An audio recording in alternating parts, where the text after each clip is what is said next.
SMK Helmets. Gullwing Visor Mechanism Replacement. Open the visor fully first. Then pull the visor opening lever down to the full extent, using a thin screwdriver covered with a soft cloth, and gently pull the visor out of the channels. Repeat the same for the other side.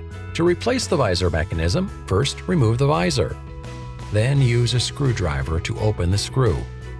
Gently tilt the visor mechanism using the thumb, and use your fingertips to remove the visor mechanism from its slot, and push the visor mechanism in its slot.